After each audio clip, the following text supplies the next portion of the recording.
Queridos amigos, que alegria, você é o nosso telespectador da TV A Caminho da Luz.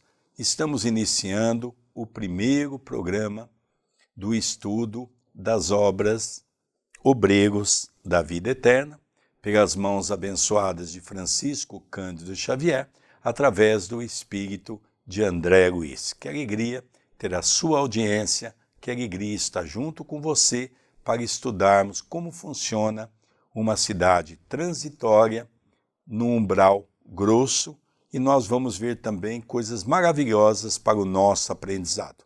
Tudo bem com você, André Luiz? Tudo bem, querido Sérgio, que alegria em podermos iniciar o estudo do livro Obreiros da Vida Eterna, psicografado por Francisco Cândido Xavier, ditado por André Luiz e publicado pela Federação Espírita Brasileira. Então hoje vamos dar início no estudo do primeiro capítulo. Vamos lá então para o primeiro capítulo.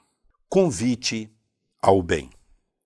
Antes de iniciar os trabalhos de nossa expedição socorrista, o assistente Jerônimo conduziu-nos ao Templo da Paz, na zona consagrada ao serviço de auxílio, onde esclarecido instrutor comentaria as necessidades de cooperação junto às entidades infelizes, nos círculos mais baixos da vida espiritual que rodeiam a crosta da terra. A maravilhosa noite derramava inspirações divinas.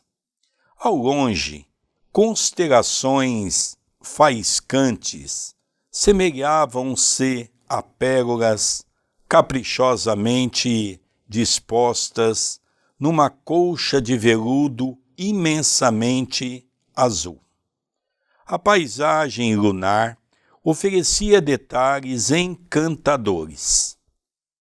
Picos e crateras salientavam-se à nossa vista, embora a considerável distância, num deslumbramento de filigrana preciosa. Fulgurava o Cruzeiro do Sul, como símbolo sublime desenhado ao fundo azul escuro do firmamento. Canopus, círios, antares brilhavam infinitamente, figurando-se nos balizas radiosas e significativas do céu. A Via Láctea, dando-nos a impressão de prodigioso ninho de mundos. Parecia um dilúvio de moedas resplandecentes a se derramarem de cornucópia gigantesca e invisível, convidando-nos a meditar nos segredos excelsos da natureza divina e às suaves virações noturnas, osculando-nos a mente em êxtase, passavam apressadas, sussurrando-nos grandiosos pensamentos, antes de se dirigirem às esferas distantes. Então aqui tem dois pontos a mencionarmos. O primeiro é que o assistente que vai dirigir as atividades de André Luiz neste livro é Jerônimo. Nós já vimos no livro Nosso Lar Lísias, Clarencio, Dona Laura, Tobias, Narcisa. Nós vimos no livro Os Mensageiros, Aniceto. Vimos agora no livro Missionários da Luz, Alexandre. E neste livro é Jerônimo. E aqui nós vemos que eles estão no Templo da Paz, esperando um companheiro que daria explicações a respeito do trabalho vinculado à crosta. Enquanto o livro Nosso Lar é um livro que fala da vida social dos espíritos naquela cidade, o livro Os Mensageiros falam dos médiuns que chegam perturbados do outro lado pela oportunidade que tiveram e não aproveitaram. Missionários da Luz sobre a reencarnação. O Obreiros vai falar sobre a desencarnação, mais adiante, mas no início ele vai falar de uma casa transitória, Fabiano de Cristo, que tem o trabalho, é uma casa itinerante, que tem o trabalho de ajudar no socorro a entidades menos felizes, nesse desligamento, e mesmo vendo a ligação com os encarnados. Então aqui André Luiz já começa a dar um preâmbulo, e ele fala de modo muito poético da noite, do firmamento, das estrelas, da Via Láctea, mostrando para nós a beleza espiritual que ele estava se deparando. Vamos dar continuidade na leitura? O templo, edificado no sopé de graciosa colina, apresentava aspecto festivo, em virtude da iluminação feérica a projetar singulares efeitos nos caminhos adjacentes. As torres, à maneira de agulhas brilhantes, alongavam-se pelo céu, contrastando com o indefinível azul da noite clara, e cá, embaixo, as flores de variadas figurações. Eram taças luminosas, servindo luz e perfume, balouçando de leve na folhagem ao sopro incessante do vento. Não éramos os únicos interessados na palestra da noite, porque numerosos grupos de irmãos se dirigiam ao interior, acomodando-se no recinto. Eram entidades de todas as condições, fazendo-nos sentir o geral interesse pelas lições em perspectiva. Aqui é interessante porque André Luiz nos fala da importância de uma reunião doutrinária, não apenas no aspecto religioso, mas conversar sobre determinado assunto específico. É isto que nós somos convidados dentro das casas espíritas. Às vezes temos muito boa vontade e temos boas intenções, mas não temos o preparo.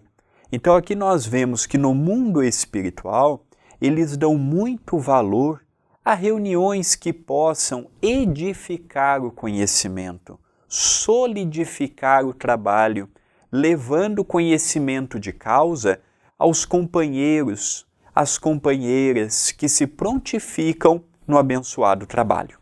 Além disso, André, como você já mencionou, essa maneira poética, André Luiz começou não só a olhar o firmamento, a beleza do céu com toda a criação divina, mas ele começou a olhar para os prédios luminosos, começou a olhar para a paisagem de nosso lar, começou a ver os jardins, começou a reparar a beleza, a paz que reinava naquele ambiente.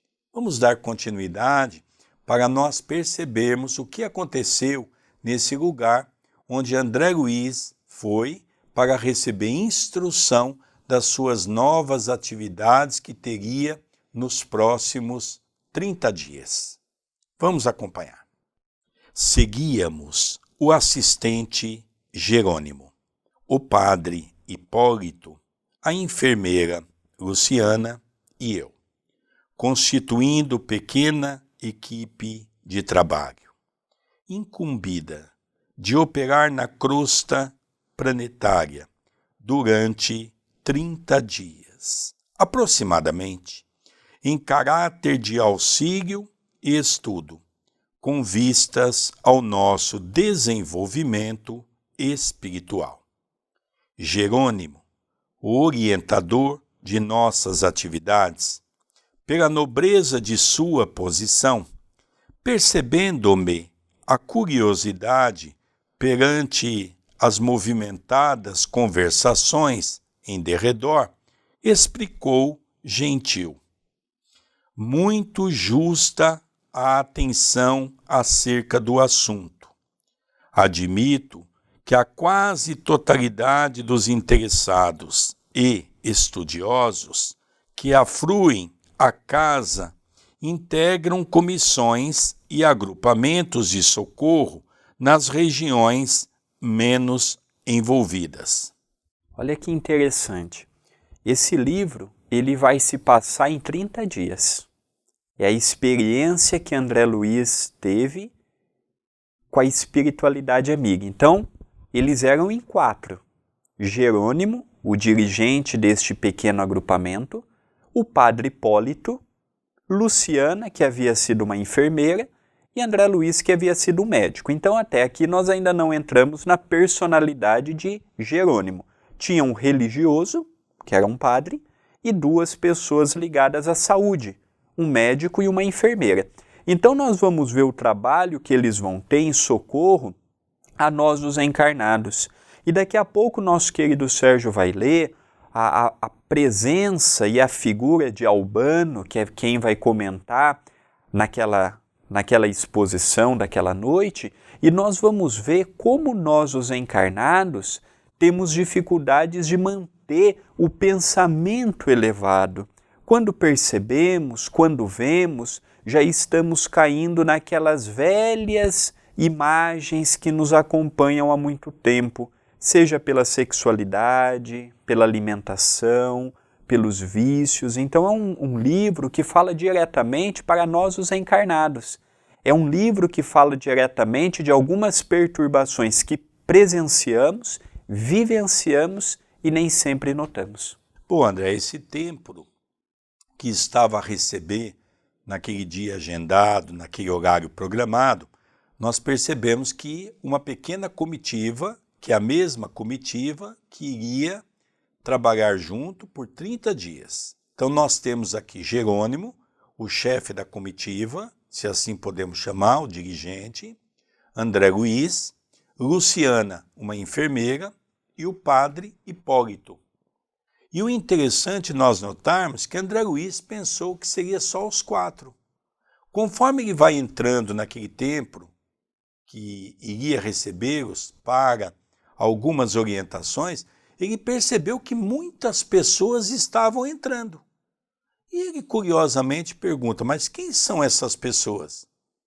Então, Jerônimo esclarece a ele, são pessoas que estão preparando-se ou já estão apenas relembrando as atividades da crosta, onde eles constantemente vão auxiliar os nossos irmãos sofredores. Então, até aqui, nós estamos percebendo que até para fazer uma atividade, para acompanhar o mentor amigo, que era Jerônimo, eles passaram por uma reciclagem. Eu acho muito interessante no movimento espírita dizer que para dar o passe ou aplicar o passe não precisa fazer um curso. Que para trabalhar no centro espírita não precisa estudar. Eu acho muito estranho tudo isso, porque não é o que as obras estão mostrando para todos nós. Uma simples atividade que André Luiz ia participar, ele teve que fazer um curso. Como se comportar, como devo agir com o pensamento, nós vamos ver tudo isso daqui a pouco. Então, André, olha que fato interessante, quanto ensinamento nós tiramos das entrelinhas dessa colocação que André Luiz está colocando para todos nós. Vamos fazer uma sopa? Não, olha, vai lá no dia, é só descascar legumes. Não, a pessoa tem que ter orientação, como é que funciona o plano físico, como é que funciona o plano espiritual, como é que são as atividades. Então as pessoas que estão vindo, que não sabem, têm que saber. Interessante isso, né, André? Talvez já foi a época da boa vontade. Precisamos de boa vontade, de boa intenção, mas precisamos compreender também o que estamos fazendo. As grandes empresas a nível do mundo, e o nosso querido Sérgio durante muitos anos trabalhou no banco, como ele tinha um cargo elevado numa agência que era gerente do banco, sempre tinha os cursos, os treinamentos. Se no lado profissional nós somos convidados à reciclagem, ao estudo, ao aperfeiçoamento, por que no lado religioso apenas a boa vontade, vou de qualquer jeito, vou quando dá, faço. Por isso que se criou aquela palavra voluntário. Eu sou um voluntário, mas eu não tenho comprometimento, eu sou um voluntário. Não, nós temos que ser um trabalhador. Vamos continuar a leitura? E, demorando o olhar nas fileiras de jovens e velhos que demandavam o interior, acrescentou: a palavra do instrutor Albano Metelo merece a consideração excepcional da noite. Trata-se de um campeão das tarefas de auxílio aos ignorantes e sofredores dos círculos imediatos, a crosta terrestre. Somos aqui diversos grupos de aprendizes, e a experiência dele nos proporcionará infinito bem. Breves minutos decorreram e penetramos, por nossa vez, o recinto radioso. Vagavam no ar suaves melodias, precedendo a palavra orientadora. Flores perfumosas ornamentando o ambiente, embalsamavam a nave ampla. Alguns instantes agradabilíssimos de espera e o emissário apareceu na tribuna simples, magnificamente iluminada. Era um ancião, de porte respeitável, cujos cabelos lhe teciam uma coroa de neve luminosa.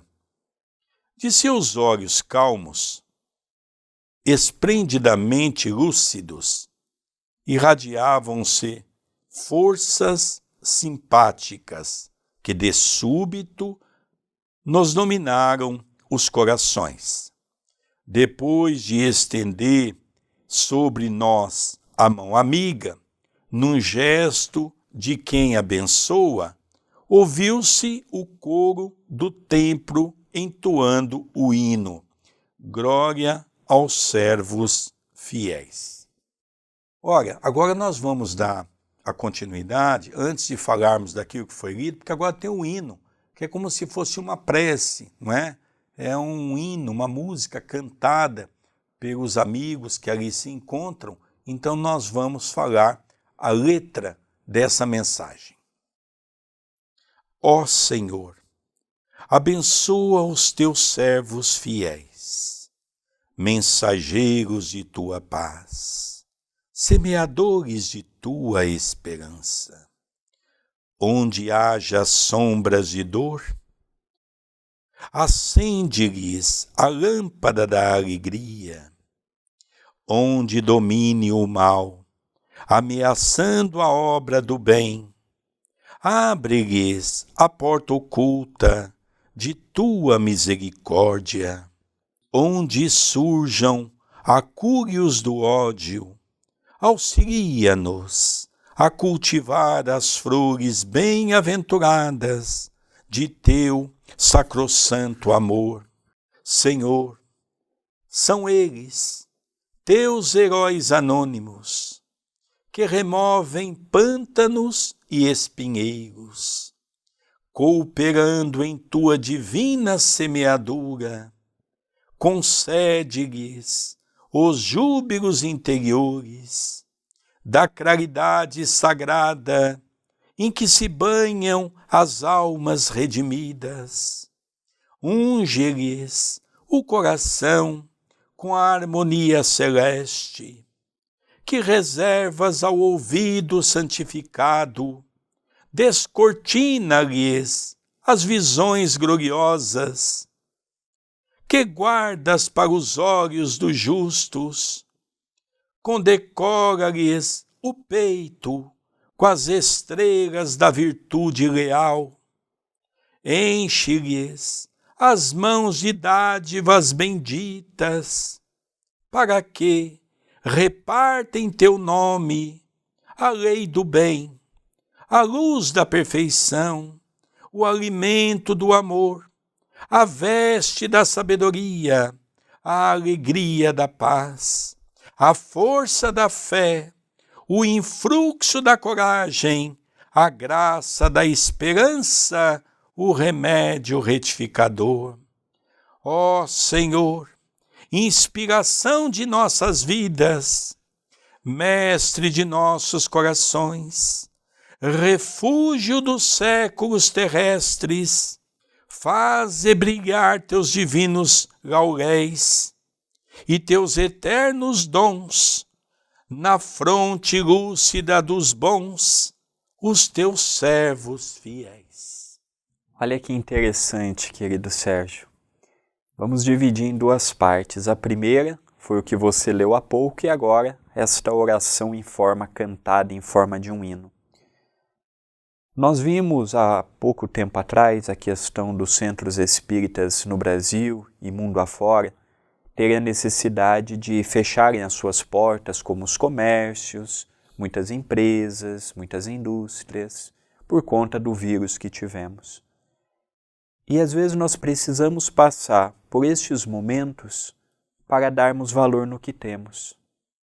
Chegamos às vezes num templo religioso, seja uma casa espírita, uma casa evangélica, uma casa católica, entramos com tanta preocupação da matéria, com tanta preocupação do dinheiro, com tanta preocupação das contas, com tantas preocupações, que nem sequer entramos em sintonia com os amigos espirituais que lá estão. Nem sequer entramos em sintonia com o nosso anjo da guarda. Aqui, nós vemos os espíritos aproveitando o tempo para conversas edificantes. Falamos muitas vezes de coisas impróprias num templo de amor. Esta oração, às vezes nós chegamos numa casa espírita, a oração é a mesma. Os companheiros fazem por fazer, não põe amor no que faz. Repete palavras como a oração do Pai Nosso, oração de São Francisco, prece de Cáritas. Parece que é um favor de fazer uma prece. E aqui nós vemos que são palavras que todos nós teríamos capacidade para falar. É uma prece. Quem de nós não saberia fazer algo assim? Mas tem que ser com amor, não é com inteligência, não é com intelecto. E é isso que André Luiz nos orienta, a aproveitarmos um pouco mais. Às vezes precisamos perder temporariamente a oportunidade disto, daquilo, para darmos valor no que temos. Interessante também, André, vamos reparar que dentro desse templo estavam várias pessoas divididas em pequenos grupos, não é? Que são as comissões que são elaboradas em socorro à crosta, aos espíritos que estão no umbral e aos espíritos que estão nas trevas. Nós vamos ver que é um trabalho em conjunto. Eu queria falar um pouquinho dessa figura de Albano, porque André Luiz foi tocado, André, no coração. Porque Albano era uma criatura de um olhar singelo, de uma fisionomia meiga, os cabelos brancos, mostrando-lhe a idade e a experiência. E ele foi apresentado por Jerônimo, foi dito a André Luiz que ele era um campeão de tarefas de auxílio aos ignorantes e sofredores. Olha que trabalho bonito, é ele que coordena todas aquelas equipes, é ele que dá todas as instruções para aqueles grupos. Então, antes da sua fala, foi cantado um hino, que é uma prece cantada, logicamente, para preparar aquele ambiente para um trabalho salutar. Vamos dar continuidade na leitura? O instrutor ouvia em silêncio, de olhos molhados, deixando transparecer íntimo júbilo, enquanto a maioria da assembleia disfarçava discretamente as lágrimas que os acentos harmoniosos do cântico nos arrancavam do coração, perdendo-se no espaço as derradeiras notas da melodia sublime. Metelo, sem qualquer luxo de gesticulação, saudou-nos com expressiva simplicidade, desejando-nos a paz do Senhor, e prosseguiu. Não mereço, amigos, o preito de carinho desta noite. Não tenho servido fielmente aquele que nos ama desde o princípio, e por isso vosso hino confunde-me. Mero soldado das lides evangélicas, trabalho ainda no campo da própria redenção. Fez ligeira pausa, fitou-nos paternalmente e continuou. Mas a minha personalidade não interessa. Venho falar-vos de nossos trabalhos singelos nas regiões espirituais ligadas à crosta da terra. Ó, meus irmãos, é necessário apelar para as nossas energias mais recônditas. As zonas purgatoriais multiplicam-se assustadoramente em derredor dos homens encarnados.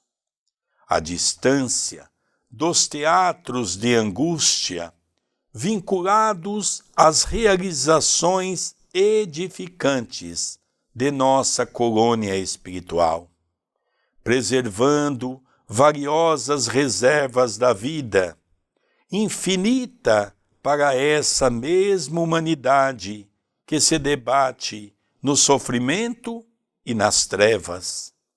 Nem sempre formulamos uma ideia exata da ignorância e da dor que atormentam a mente humana quanto aos problemas da morte.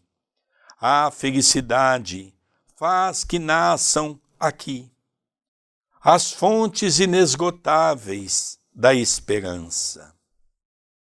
Os que se preparam ante os voos maiores da eternidade trazem os olhos voltados para a esfera superior, na contemplação do ilimitado porvir, e os que se esforçam por merecer a bênção da reencarnação na crosta terrestre, fixam as suas aspirações mais fortes no soberano propósito de redenção, organizando-se perante o futuro, ousados nas solicitações de trabalho e arrojados no bom ânimo.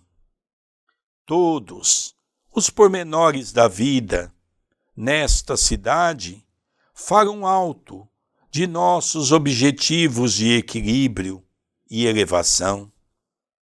Não longe de nós começam a brilhar os raios da alvorada radiante dos mundos melhores, convidando-nos à visão beatífica do universo e à gloriosa união com o divino.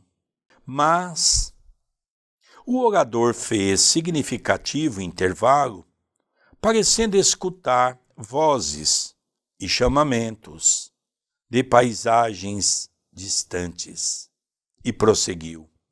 E os nossos irmãos, que ainda ignoram a luz? Subiríamos até Deus num círculo fechado?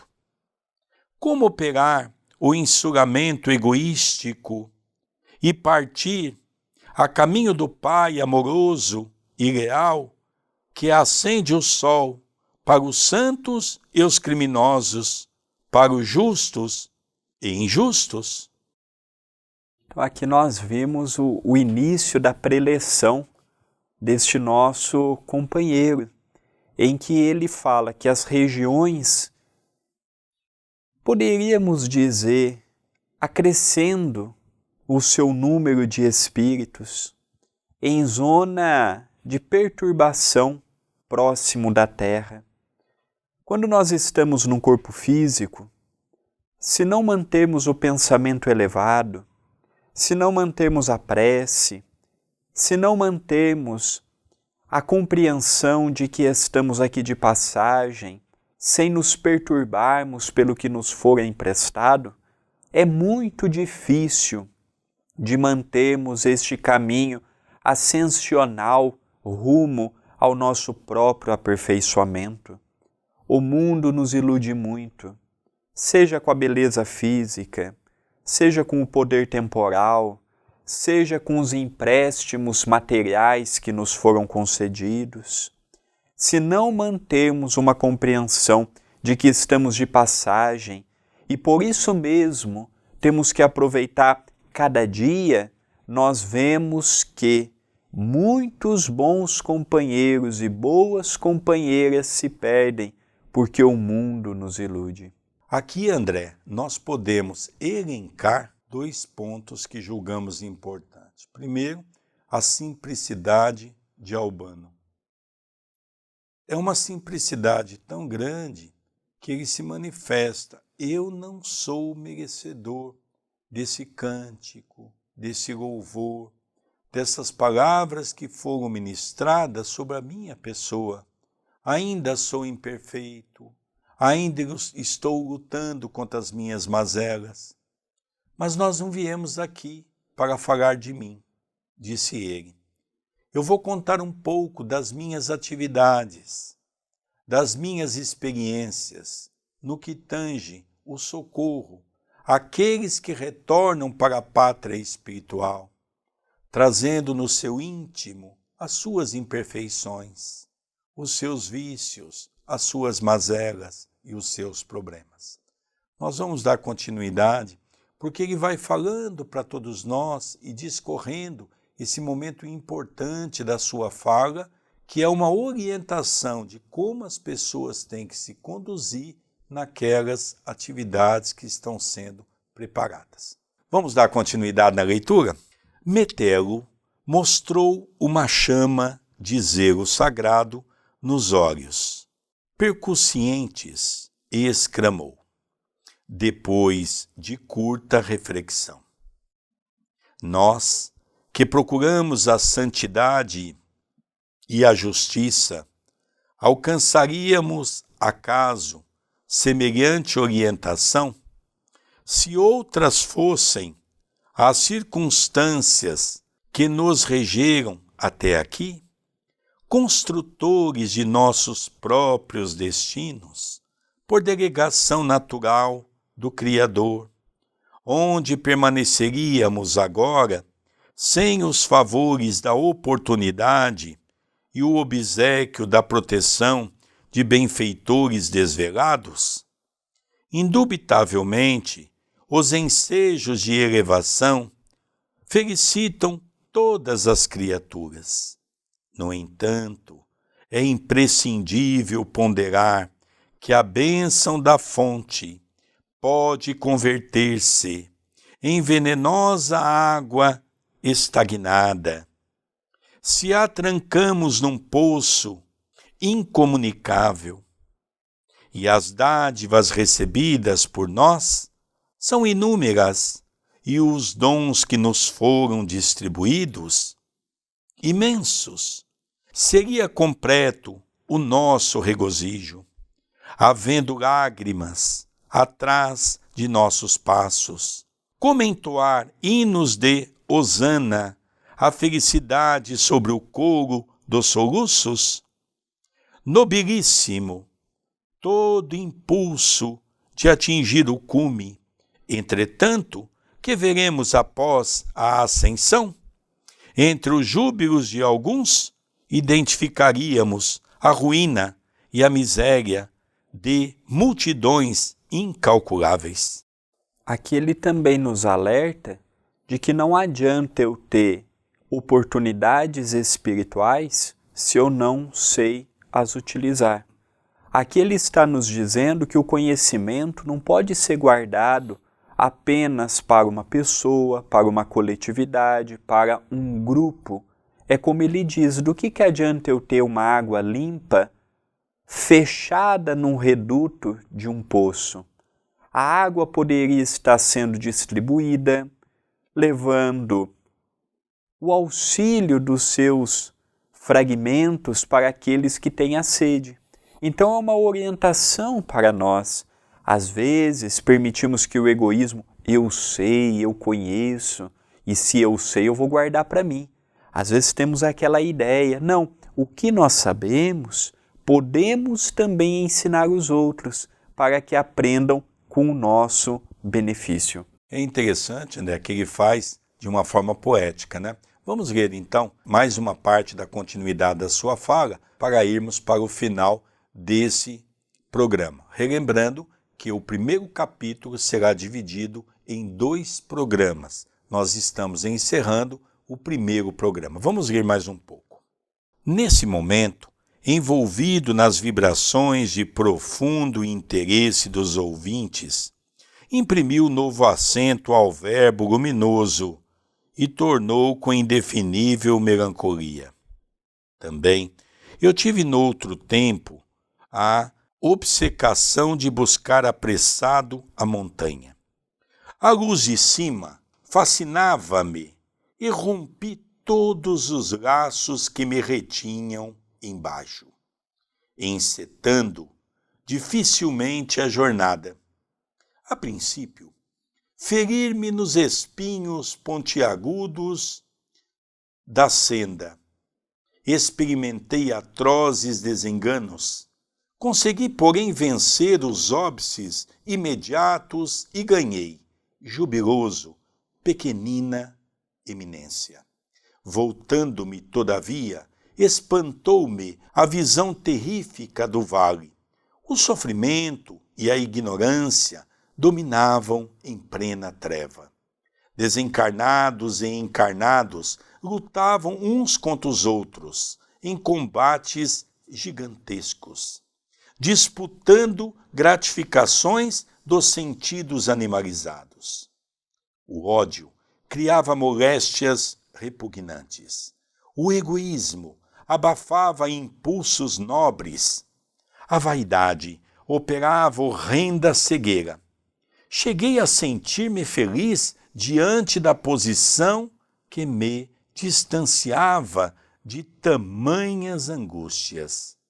Contudo, quando mais me vangloriava dentro de mim mesmo, embalado nas expectativas de atravessar mais altos cumes, eis que certa noite notei que o vale se represava de fulgente luz.